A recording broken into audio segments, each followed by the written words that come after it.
McDonald's doesn't forget. Donald Trump invited that sports team, I can't remember who, to the White House, and he put up all the McDonald's and the Big Macs with a big smile on his face. He was super happy. I tell you this, there was a dude working at McDonald's, and he's sitting in his chair, and he's like, in all my years, to see the president celebrate our product makes me so happy. And then he opened up Twitter, and he saw everything Democrats were saying about McDonald's being trash, and he was like, you will burn. And they remember it. They do not forget. Well, they got to call him McDonald Trump. And that's not a good, I don't know. I'm looking at McDonald's ingredients right now. I cannot get behind a guy that supports poisoning America with corporate nastiness, dude.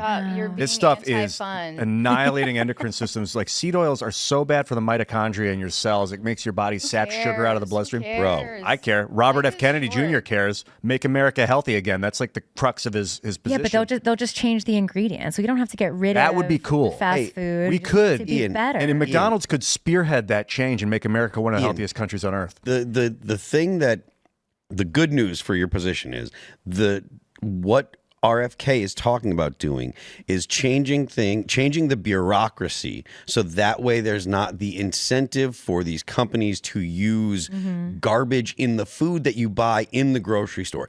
Everyone knows that McDonald's is kind of bad for you, and everyone knows that you're not supposed to eat McDonald's all the time. It's a treat. You do it once in a while, etc. But the problems, the reason we have a really overweight society isn't because of fast food, although fast food isn't great for you. It's because everything that's in the aisles in the grocery store, everything that's not in the produce department, the meat department, or the dairy department, it's all full of sugar that's unnecessary. Even the dairy department, though. Well, dairy in America is like everything's fat-free and everyone's fat. Well, I mean, fair enough. But if you go to the produce section and you go to the meat section and you get a little bit of dairy, like eggs and stuff like that, you will not get the levels of sugar in your diet that you do if you go into the aisles and you're eating canned goods, you're eating whatever kind of carbs. So what RFK has talked about doing is changing the laws that have allowed companies like Philip Morris, who used to cigarette producers,